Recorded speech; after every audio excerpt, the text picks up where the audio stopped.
prolonga la existencia, produce obediencia, es espíritu y vida, da limpieza, ofrece respuestas a la oración, santifica porque es verdad. Sean todos muy bienvenidos.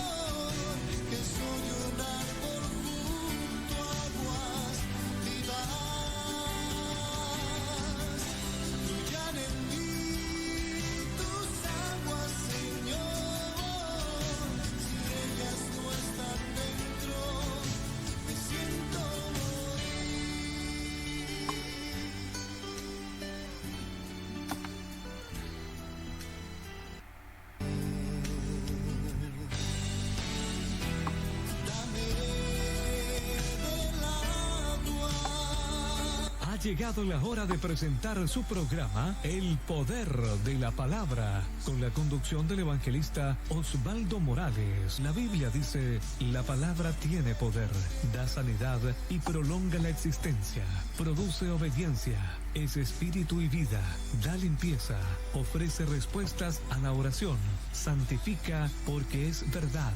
Sean todos muy bienvenidos.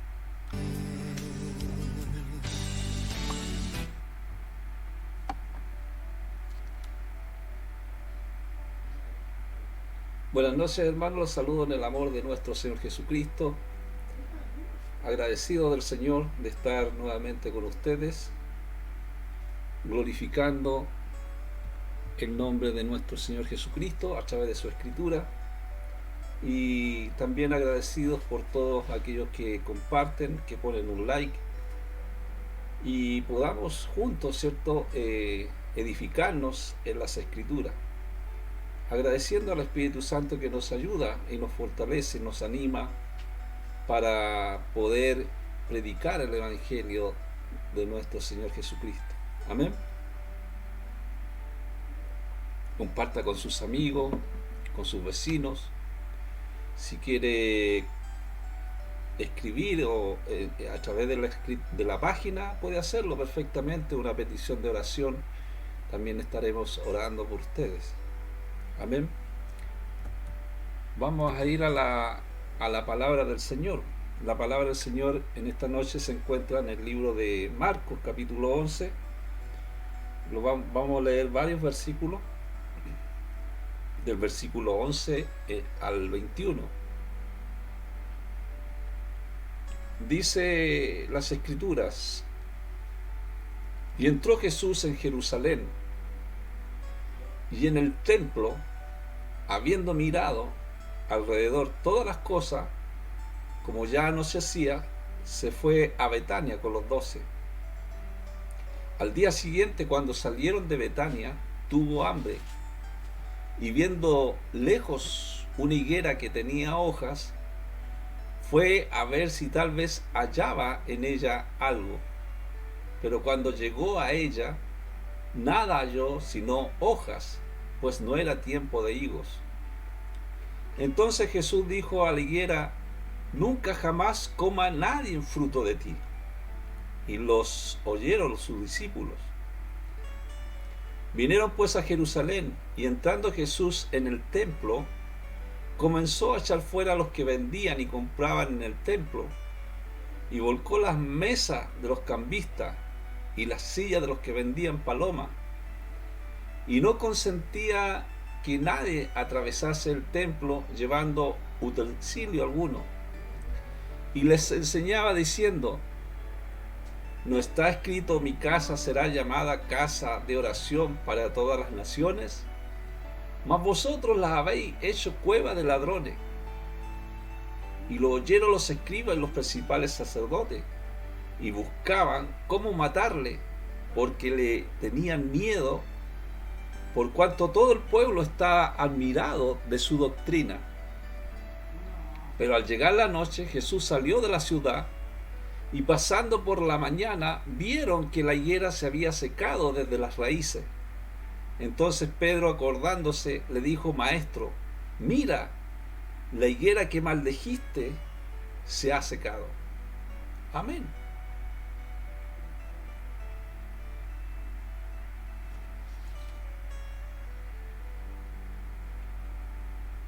Amados, bueno, siempre a nosotros como predicador tenemos que entrar en el modo de la introducción,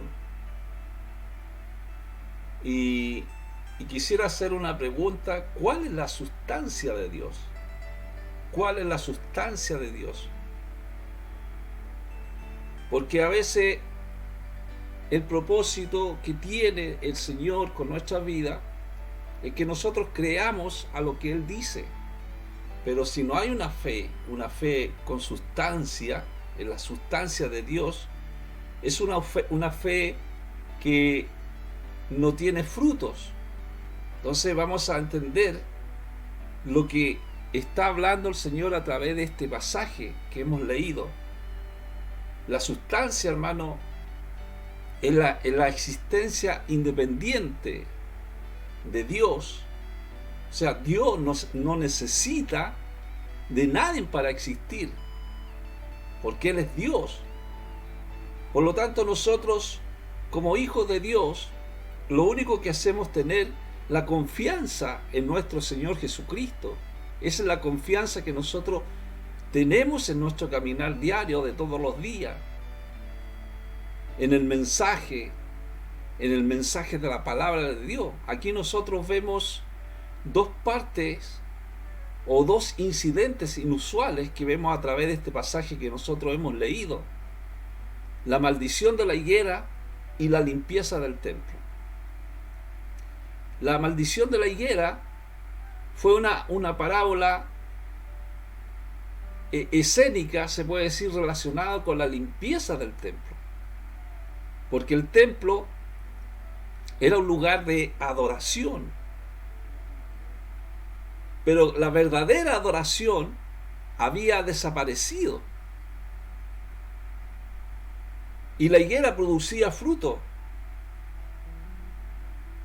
¿cierto? Prometía frutos, pero no producía nada.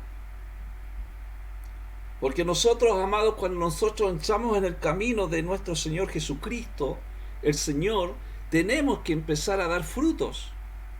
Y esos frutos son del Espíritu Santo. El fruto que habla la palabra del Señor, que es el amor, que es el gozo, que es la paz, la paciencia, la compasión, la bondad, la fe, la mansedumbre, la templanza, son frutos del Espíritu.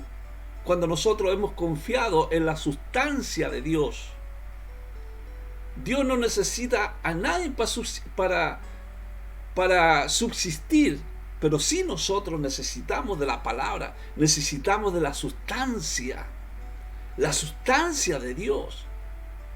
Jesucristo tenía la sustancia del Padre, la misma sustancia del Padre, el creador del cielo, de la tierra, el Dios del Antiguo Testamento, el mismo Dios. También en Jesucristo está la sustancia. Entonces, por lo tanto, nosotros como hijos de Dios tenemos que llevar vidas con frutos, Por eso que Jesús dice que manifestó su enojo por las vidas religiosas sin fruto. Eso es lo que está hablando aquí, sobre todo este pasaje bíblico, cuando Él maldice la higuera. Era la limpieza del templo, la limpieza de ese templo, ese lugar donde iban a adorar al Señor, un lugar físico, ¿cierto? Entonces, si nosotros andamos mostrando religiosidad, pero no la ponemos en acción en nuestras vidas, seremos como la higuera que se secó y murió. Entonces tenemos que llevar una vida accionada por la palabra del Señor. La fe genuina tiene un poder, tiene poder. Entonces lo que tenemos que hacer, amado, como hijos de Dios, lo que tenemos que hacer es pedirle al Señor que nos ayude a producir frutos para su reino. Lo que hablamos de los frutos es el amor, el gozo, la paz, la paciencia, la compasión, la bondad, la fe, la mansedumbre, la templanza. Tener amor también por el prójimo. Primeramente el amor a Dios, ¿cierto? Y eso nos entrega ese gozo, esa paz, esa paciencia, también la compasión, la bondad. Todo está involucrado en los frutos del Espíritu Santo, hasta la fe. La fe que es la confianza, ¿cierto? Y la certeza que nosotros tenemos en Jesucristo nuestro Señor. Creemos que su presencia, que su Espíritu está con nosotros, en nuestra vida. Cuando nosotros creemos en nuestro Señor Jesucristo, porque hemos confiado en el Señor. Como decía Jeremías, esa confianza tiene que existir. Jeremías decía, bendito el hombre que confía en el Señor y pone su confianza en Él. Porque seremos como árbol plantado junto al agua. Esas aguas, esas corrientes, esa sustancia que estamos hablando, ¿cierto? Esa sustancia de Dios que nos llena nuestro corazón, nuestra vida, nuestra mente. Y ahí nosotros extendemos nuestras raíces a esa corriente, a esa sustancia. No tenemos temor, ¿cierto?, al calor. ¿Por qué? Es como un árbol, como lo que dice Jeremías, plantado juntos a aguas, porque sus hojas están siempre verdes y en épocas de sequía no se angustia y nunca deja de dar fruto. Entonces el fruto siempre tiene que estar. Es una acción, es un accionar en nuestras vidas. Accionamos la palabra del Señor para poder llevar frutos, ¿cierto? Jesucristo decía y le enseñaba en este capítulo que hemos leído, les enseñaba diciendo, no está escrito, mi casa será llamada casa de oración para todas las naciones. Será llamada casa de oración para todas las naciones. Esa es una palabra, hermano, una palabra de consolación.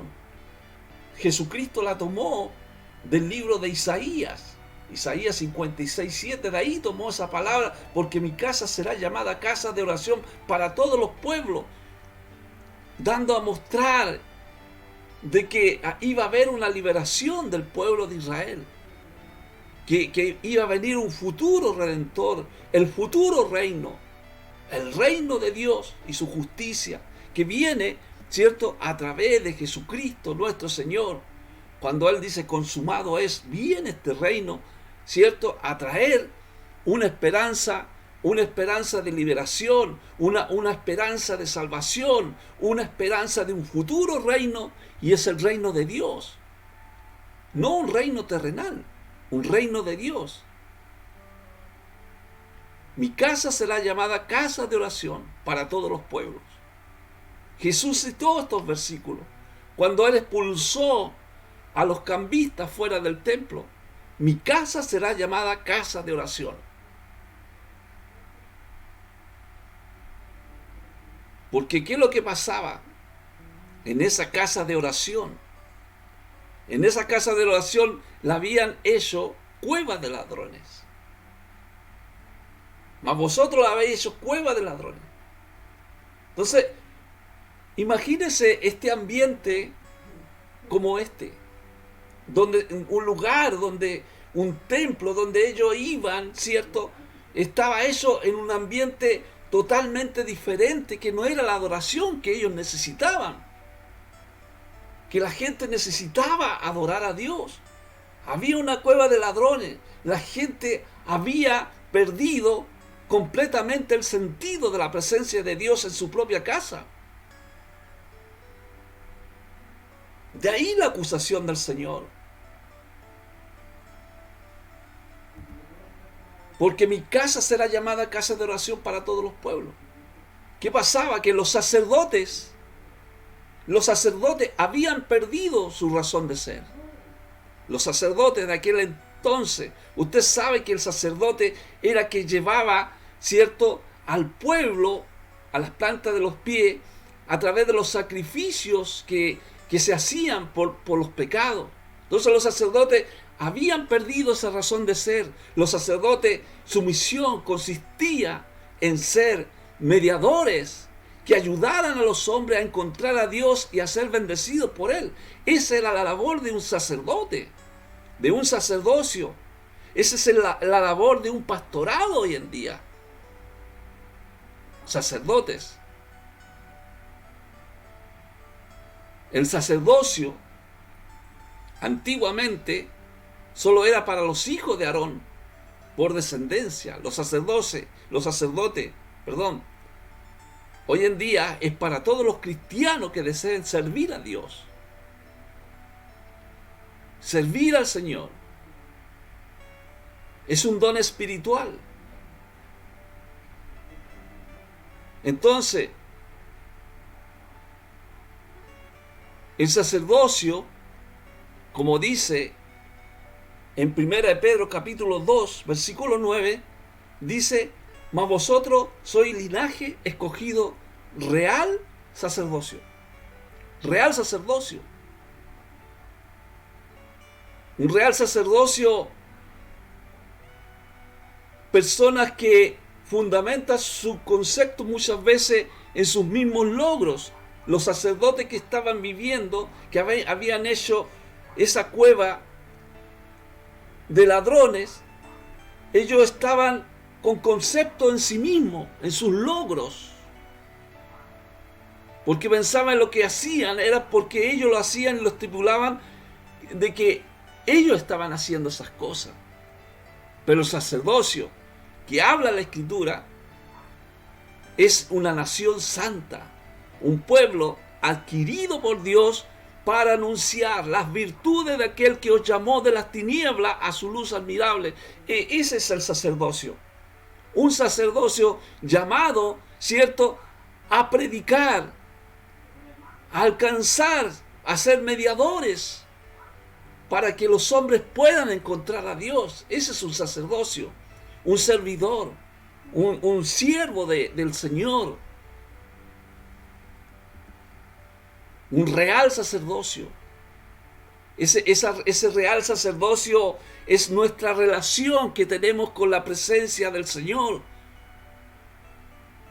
Es mucho más importante que nuestras tareas, que nuestros éxitos, que nuestras riquezas, que nuestro conocimiento. Es una relación con la presencia del Espíritu Santo. Es una relación, un real sacerdocio. ¿Por qué? Porque hemos sido, la Escritura dice, hemos sido escogidos por Dios como su propiedad. Y hemos sido llamados a representarlo delante de otros. Ese es un real sacerdocio. Un real sacerdocio viene como resultado de ser uno de los hijos de Dios. Somos hijos de Dios. Somos una nación santa, un pueblo adquirido por Dios.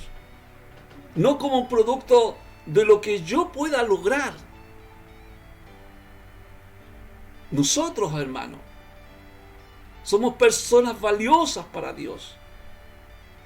No por lo que hacemos, no por lo que estamos haciendo, sino porque somos un real sacerdocio. Porque servimos a Cristo para ganar almas para el Señor, para que puedan ser dirigidos por su presencia, para que puedan también hablarle a otros de este llamado que han tenido. Pero ¿qué es lo que habían hecho estos sacerdotes? Este sacerdocio habían convertido la casa del Señor en un monopolio comercial con el único objetivo de enriquecerse a través del genuino deseo de los hombres de buscar a Dios. Enriquecerse estos sacerdotes, este real sacerdocio. Hermano, por supuesto, cuando una persona percibe esto y se siente objeto de la explotación y el robo, difícilmente podrá experimentar la gracia de Dios y el don gratuito de la salvación. Porque es una casa de un sacerdocio que era culpable delante de los ojos de Dios, porque estaban robando a Dios. Un sacerdocio, un real sacerdocio que trataban su palabra como si fuera un artículo de negocio. Y hoy en día la palabra del Señor muchas veces la alteran y la ven como un artículo de negocio para obtener ganancia.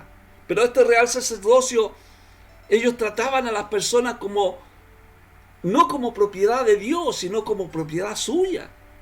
Y eso también nosotros hoy en día estamos viendo esa situación. Padres muchas veces que se creen tutores, padres espirituales. Somos nosotros propiedad de Jesucristo, propiedad de Él, propiedad del Espíritu Santo, de su presencia. Él es el que convence de la grey de Dios, de la viña de Dios.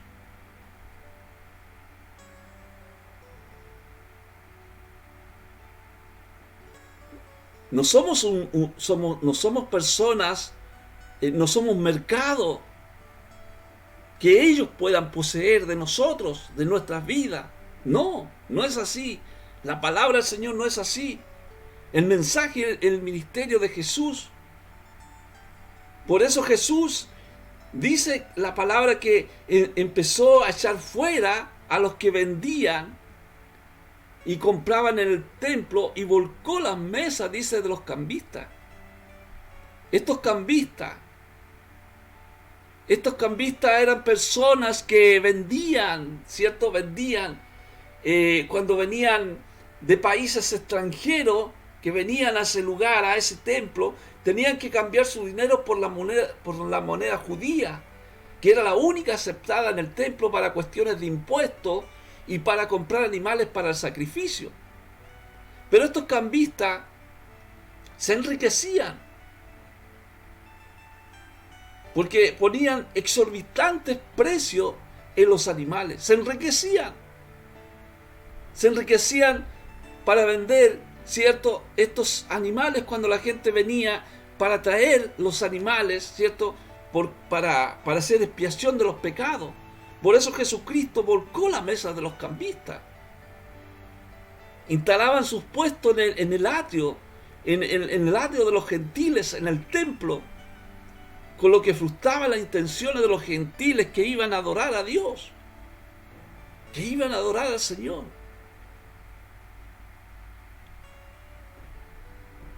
Jesús se enojó con estos cambistas, porque la casa de adoración de Dios llegó a ser un lugar de extorsión y una barrera para que los gentiles ofrecieran su oración.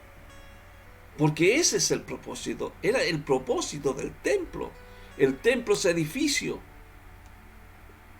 Entonces, este edificio lo habían hecho cueva de ladrones. Jeremías también, porque de ahí se tomó Jesucristo, de esas palabras de Jeremías. Es cueva de ladrones delante de vosotros, de vuestros ojos, esta casa sobre la cual es invocado mi nombre. Es la acusación que hizo el Señor cuando limpió el templo, cuando Él empezó a limpiar el templo de todas estas personas que estaban haciendo negocio en la casa del Señor, en la casa del Señor. En los tiempos de Jeremías, el profeta, también sucedía lo mismo. Porque la gente dice que se pasaba las semanas robando a sus hermanos y venían después piadosamente al templo, como si no hubieran hecho absolutamente nada. No había ningún cambio en los hábitos comerciales ni las relaciones personales entre ellos. Porque también Jeremías acusa a sus líderes, a los líderes de Judá, porque también estaban haciendo la casa del Señor una cueva de ladrones. Jesús utilizó estas palabras al limpiar el templo. aplica que había tanto mal que había en ese templo como los días de Jeremías.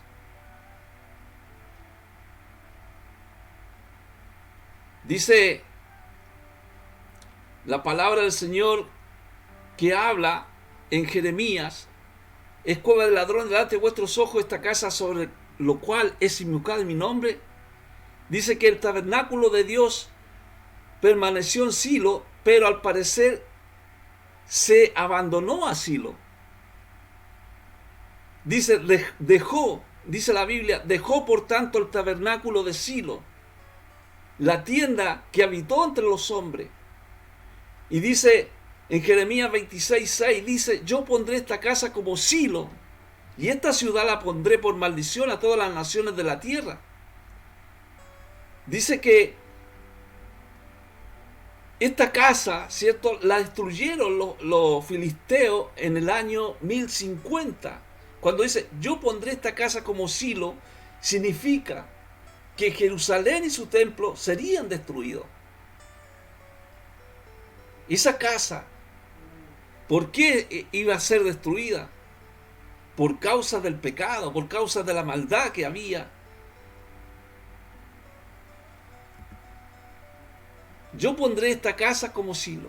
Cuando Jeremías dijo que Jerusalén, la ciudad de Dios, sería puesta por maldición y el templo sería destruido, lo que habla en Jeremías 26:6, los sacerdotes y los falsos profetas se enfurecieron. Se enfurecieron. Porque para ellos esta casa de Silo, este templo, era importante para ellos.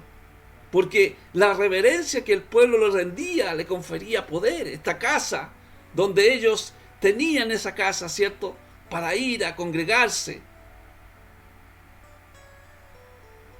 Entonces, cuando dice yo pondré esta casa como Silo, al decir que el templo se iba a ser destruido, Jeremías socavó su autoridad. Socavó su autoridad, la echó por tierra su autoridad de este tipo de gente que se creían con mucha autoridad, estos sacerdotes, ¿cierto? Enfureció a los líderes religiosos de su tiempo al anticipar la destrucción de Jerusalén y el templo. Al templo. Jesús dijo unas palabras, dijo: destruí este templo y en 3 días lo levantaré. Destruí este templo. Nótese que la Biblia dice en Juan 2:19, destruí este templo. No dice Dios que Él iba a destruir el templo, sino que ellos destruyeran ese templo. Y el hombre es el que destruye el templo. No es Dios el que destruye el templo. El templo lo destruyen ellos mismos, el hombre, por causa del pecado, por causa de los robos que están existiendo. Entonces, cuando nosotros hablamos del templo, es un edificio sagrado que tiene muchas religiones. Todos tienen estos edificios que se consideran sagradas, son utilizados como lugares de culto por sus partidarios y devotos. Ese lugar, Jesucristo le dijo: destruí este templo y en 3 días lo voy a levantar. Destruyan este templo. Imagínense que Dios le dijera a todos hoy en día: destruyan este templo. ¿Cómo se sentiría esta gente? Los judíos interpretaron que Jesús se refería al templo del cual expulsó a los mercaderes cambistas. Cuando dijo: destruí este templo y en 3 días lo levantaré. Era el templo de Zorobabel, construido unos 500 años antes que Herodes comenzó a remodelar y haciendo más espacioso y mucho más hermoso, ¿cierto?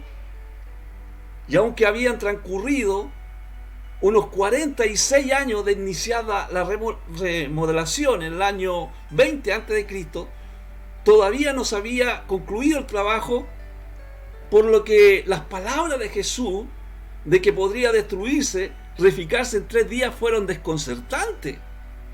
Bendito sea Dios. Para ellos era desconcertante. Destruyen el templo y yo lo voy a construir en 3 días. En 3 días se los voy a construir. Entonces las palabras de Jesús llevan una sustancia muy profunda. Cuando oían estas palabras, los escribas, los principales sacerdotes, ellos buscaban cómo matarle. Porque nosotros sabemos, hermano, que gracias a Jesucristo, que Él destruyó esos templos los destruyó. ¿Por qué los destruyó? Porque robaban, y Jesús dijo: este templo yo lo voy a levantar en 3 días. Jesucristo resucitó al 3er día desde los muertos, y por lo tanto, a través del sacrificio de Jesucristo, nosotros tenemos eso que Dios nos ha dado, un real sacerdocio, un pueblo santo, un pueblo adquirido por Dios. Ya somos templo del Espíritu Santo. Ya Dios no habita en templos hechos por manos de hombre. Esta gente de los sacerdotes buscaban cómo echarle mano a Jesucristo, pero tenían miedo, porque a Jesucristo lo tenían por profeta, y era un profeta, era un sumo sacerdote, ¿cierto? Él era Dios, Él es todo. Entonces buscaban cómo echarle mano. Los sumos sacerdotes, los ancianos, eran los constructores, pero no reconocían su doctrina ni sus leyes. No la desconocieron, las leyes de Jesucristo. Lo desecharon como una piedra despreciada. Por eso la Biblia dice: pero buscaban cómo echarle mano. Fue desechado por los judíos, pero fue abrazado por los gentiles. No estoy hablando de todos los judíos, ¿cierto? Porque hay judíos mesiánicos. Pero sí, muchos judíos que hoy día no creen, que están en las murallas del lamento. Ahí están todavía.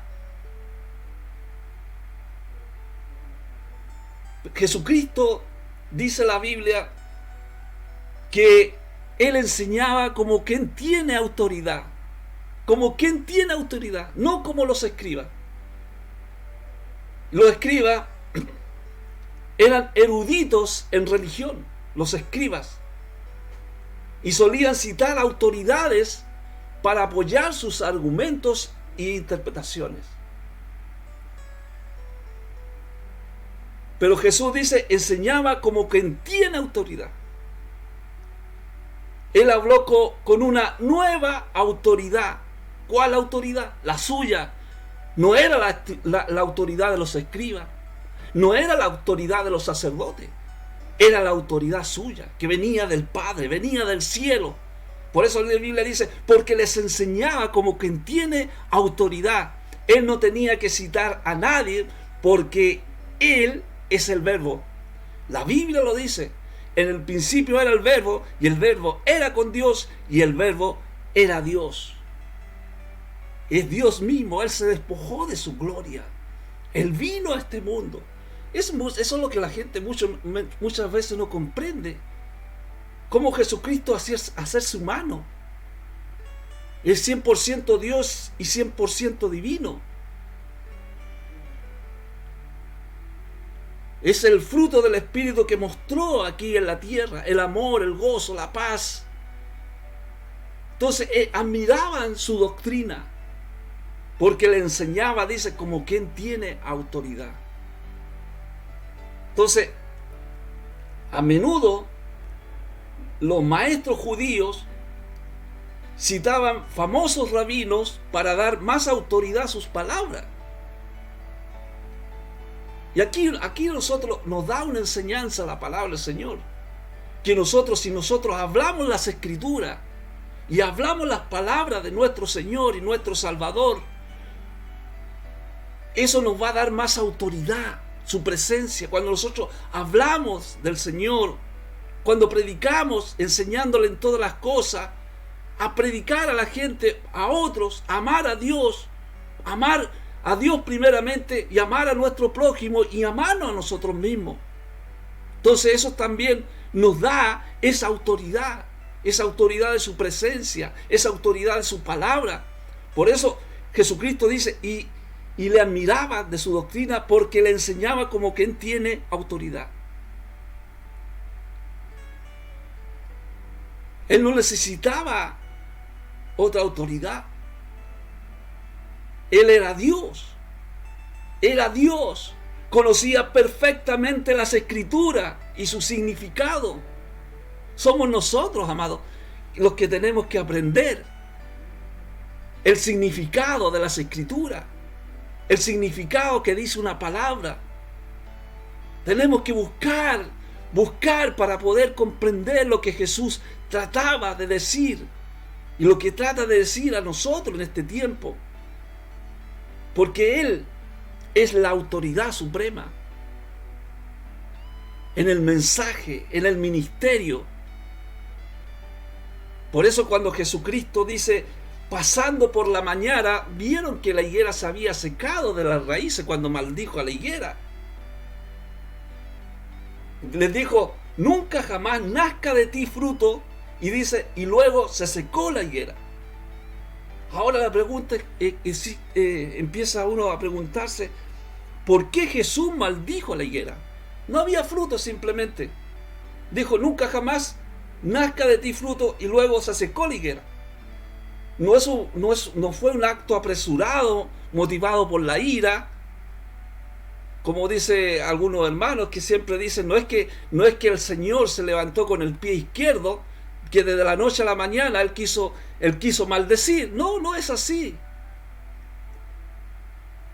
Sino que había una escena, ¿cierto? Que Jesús estaba expresando su enojo contra una religión que no tenía sustancia. No había una sustancia, esa sustancia de la presencia del Espíritu Santo que viene a nuestra vida. Cuando le dice, nunca jamás nazca de ti fruto, y luego se secó la higuera, así como la higuera tenía buen aspecto de lejos, pero al examinarla de cerca no tenía fruto.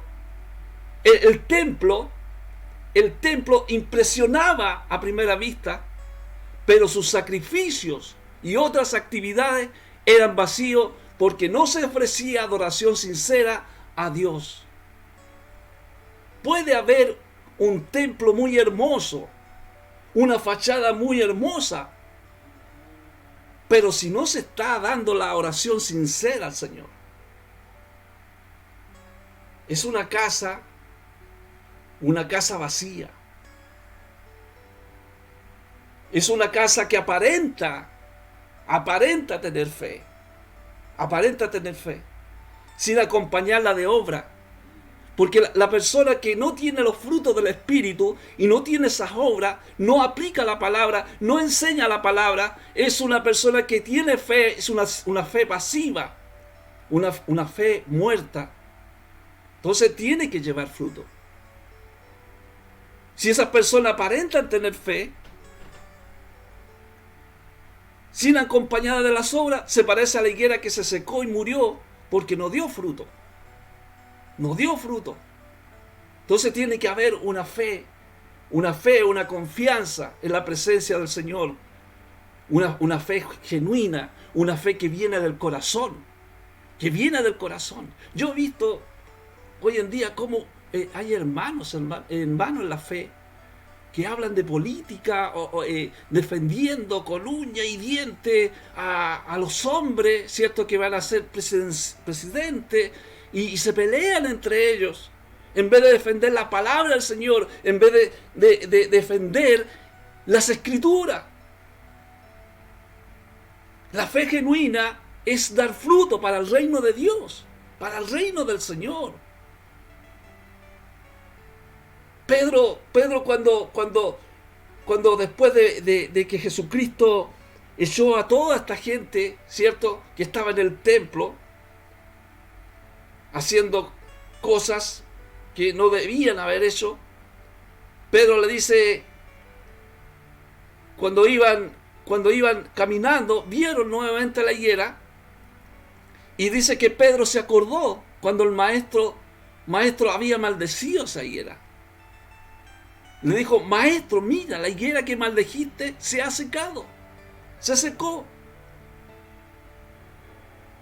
Entonces, ¿qué es lo que hace el Señor a través de la Escritura, a través de su presencia, a través de su Espíritu, a través de la Escritura que nos enseña a nosotros que Jesús nos previene en cuanto a estos líderes religiosos, a estos líderes que hoy en día están enseñando no las Escrituras, nos están enseñando la palabra? Por eso nosotros tenemos la Escritura. Mateo 23, del 5 al 7, dice, Jesús no, dice, antes hacen todas sus obras para ser vistos para los hombres, pues ensanchan su filastería y extienden su fleco de sus mantos. Este tipo de gente, estos sacerdotes o estos líderes religiosos, lo hacen para que la gente los vea y los admire. Por eso escriben frases en la Biblia en papelito que guardan en cajitas de cuero. Eso es lo que hacían estos sacerdotes. Y se ponían en la frente y en los brazos papelitos con versículos bíblicos quizá, para que toda la gente los vieran que eran los sacerdotes. Y cada vez hacían cajitas más grandes y los flecos y los ponían en su ropa para que la gente piense que eran obedientes a Dios. Pero ¿qué hacían esta gente, estos sacerdotes? Aman los primeros asientos en la cena y en las primeras sillas en la sinagoga. En otra traducción dice, cuando van a la sinagoga o asisten a fiestas, les encanta que los traten como que si fueran lo más importante. ¿Les suena algo parecido a esto hoy en día? ¿Cómo le va a mi siervo? ¿Cómo le va a mi siervo? ¿Cómo le va a mi pastor? Algunos hermanos ¿cómo le va? Les gusta que lo halaguen, les gusta ser alabados, que todo le digan mi siervo. Y eso es lo que han enseñado hoy en día. Si nosotros todos somos servidores, pues la Biblia lo dice, real sacerdocio, un pueblo adquirido por Dios, todos al servicio de Dios. No es solamente un servidor, somos todos siervos de Dios. Dice, y las salutaciones en las plazas, y que los hombres los llamen rabí, rabí, que los llamen maestro. A ellos les gustaba eso. Les gustaba que los sacerdotes, o sea, que la gente, la misma gente, los saludara en el mercado con respeto, que los llamara maestro. Pero Jesús los puso al descubierto la hipocresía de estos líderes religiosos. Conocían la Escritura, pero no vivían de acuerdo a ella, de acuerdo a la Escritura. No actuaban de acuerdo a la Escritura. No se preocupaban por la santidad.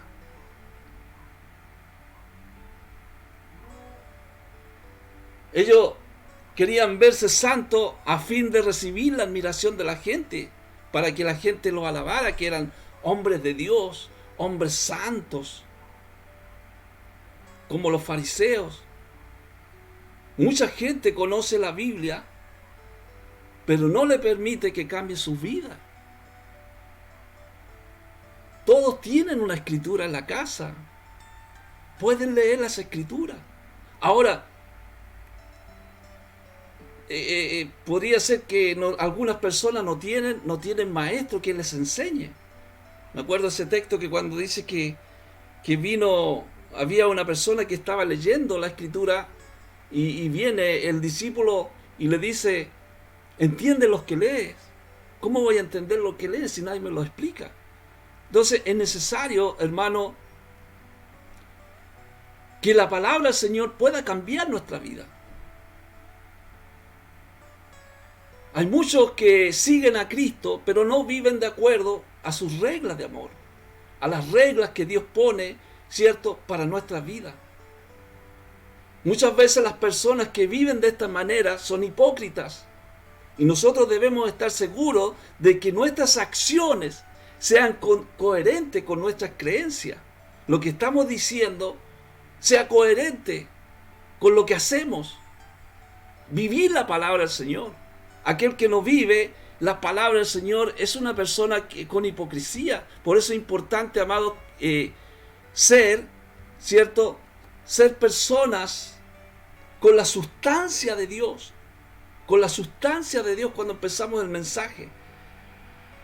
Con la sustancia, creerle que solo Dios nos puede entregar estos frutos para nuestra vida. Jesús no necesita de nadie para existir. Su presencia no necesita de nadie para existir. Él existe y Él va a existir eternamente y para siempre. Somos nosotros los que necesitamos de esa sustancia de Dios para poder existir, para llevar frutos. Frutos. Por eso, hermano, esta palabra que Dios nos ha enseñado en esta noche, de estos dos incidentes, la maldición de la higuera y la limpieza del templo. La maldición de la higuera fue escenificada, relacionada con la limpieza del templo. Y ese templo tiene que ser un lugar de adoración. Un lugar que pueda adorar al Señor con los frutos del Espíritu, con el amor que Dios nos entrega a nuestra vida. Ese amor es su presencia y eso nos lleva a un gozo, nos lleva a una paz, nos lleva a una tranquilidad, a una paciencia, a tener paciencia también y a tener compasión, a tener bondad y a tener la confianza en la presencia de Cristo a través de su palabra, ¿cierto? A hacer mansedumbre, a tener templanza. Esos son los frutos del Espíritu. A eso es lo que nos llama el Señor. Por eso el Señor dice: mi casa será llamada casa de oración para todos los pueblos. La casa de oración es para la liberación, lo que hablaba Isaías, la liberación del pueblo de Israel, de un futuro redentor, de un futuro reino. Y ese reino se llama Jesucristo. El reino de los cielos se ha acercado y está aquí. Está aquí con nosotros, su presencia. Podemos tener esta casa que Dios nos ha dado, que viene la presencia del Espíritu Santo en nuestro corazón, el cual nosotros podemos tener una oración hacia Él. Mi casa será llamada casa de oración. Jesús dijo: cuando ores, enciérrate en tu cuarto, ora, y el Padre que ve los secretos te recompensará en público. O sea, Jesucristo, tenemos que tener esa relación. Son palabras de consolación para nuestra vida, para el día de hoy. Por eso Pablo le decía a los tesalonicenses, le decía: estar siempre alegre, oren sin cesar, den gracias a Dios en toda situación, porque esta es su voluntad para ustedes en Cristo Jesús. Esta es la voluntad de Dios. Mi casa será llamada casa de oración. Vamos a orar. Vamos a orar. Quizás a lo mejor usted no está practicando esto. No está accionando los frutos del Espíritu. Es hora que en esta hora usted se sujete a la sustancia de Dios, a la presencia del Espíritu Santo. Y empiece a vivir la vida en Cristo, aquí en la tierra. Aquí en esta tierra, vivir el Evangelio. Vivir su presencia, vivir la palabra el día a día. Él, cuando uno amanece, le dice: gracias Jesucristo, gracias por la vida, gracias por la salud, gracias porque me mantienes sano, ¿cierto? Porque la sanidad viene por la palabra. Jesucristo quiere sanar. Y la mayor enfermedad que hay hoy en día es el pecado. El pecado que está en el hombre. El mismo pecado que había en los sacerdotes, porque la casa la habían hecho cueva de ladrones. Por lo tanto, tenemos que despojarnos de toda malicia, de todo mal que hay en nuestro corazón, en nuestra vida. Y ese peso de gloria que viene a nuestra vida, es un peso de gloria cuando viene su presencia, es un peso de gloria que nosotros tenemos que tener y llevar, es un peso de gloria, ese peso de gloria el que nosotros llevamos cada día que conocemos a Jesucristo, que conocemos su presencia. Si usted no ha aceptado a Cristo en su vida, ore al Señor, pídale al Señor a que Él pueda convencerlo, porque Él es el que convence. Nosotros solamente somos un instrumento para predicar solamente la palabra del Señor. Y el Señor, su presencia, su obra, se empieza a manifestar a través de la Escritura. Vamos a orar. Gloria al Señor. Alabado sea el Señor. Gracias, Jesucristo. Gracias, Jesús. Te damos gracias, Jesús.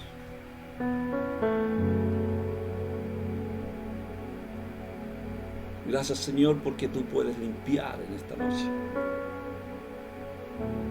Puedes limpiar nuestras vidas, Señor, a través de tu sangre, a través de tu presencia, Jesús. La limpieza de nuestro templo, el templo del Espíritu, Señor. Gracias por tu presencia, por tu amor. Ese amor que se está derramando en esta hora. Señor, devuelve el gozo de la salvación a aquellos que han perdido ese gozo. En medio de este tiempo difícil, Dios, ponle paz y tranquilidad. Aquellos que están buscando, Señor, tu sustancia, y están buscando esa necesidad de existir a través de su presencia, Dios, de existir, Señor, a través de su compasión. Señor, ten misericordia de nosotros, ten misericordia de tu pueblo, ten bondad de tu pueblo. Señor, tenemos fe, tenemos confianza en ti, Jesús. Que este templo sea un lugar de adoración para adorarte. No como ese templo físico que había desaparecido la adoración. Eran vidas religiosas sin frutos. Pero, Señor, queremos tener esta confianza, como dice Jeremías. Bendito el hombre que confía en el Señor y que pone su confianza en Él.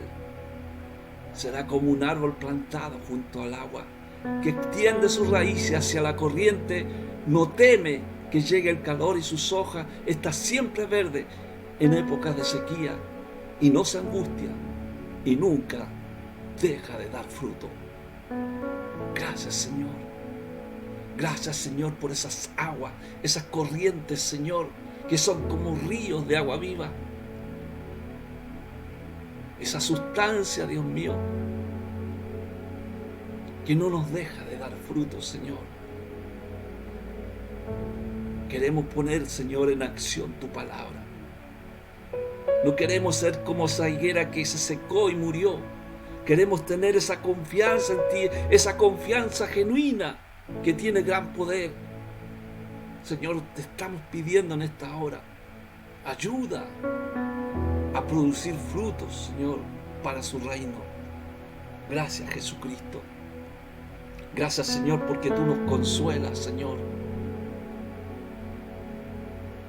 Tu palabra nos dice: yo los llevaré a mi santo monte, los recrearé en mi casa de oración, porque mi casa será llamada casa de oración para todos los pueblos. Gracias, Jesucristo. Gracias, Señor, porque tú eres nuestro Salvador.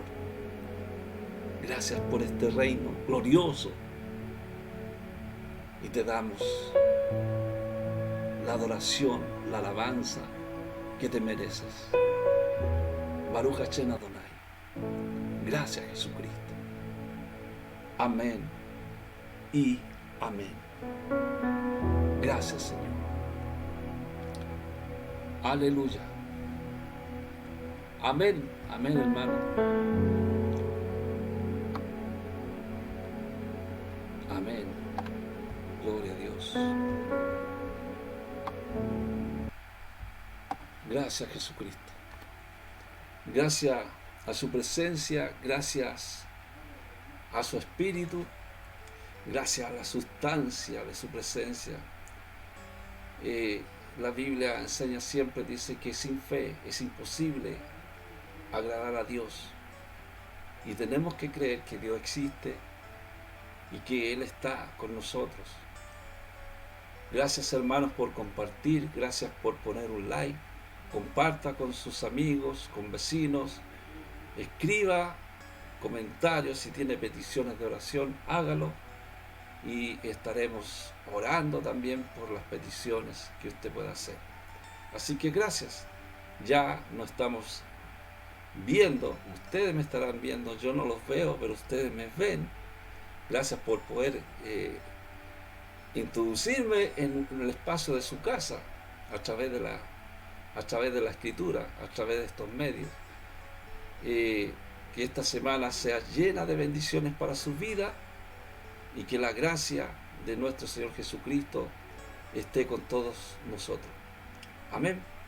Nos estamos viendo ya el sábado a las 21 horas. Que Dios los bendiga y la paz del Señor. Amén. Gloria al Señor.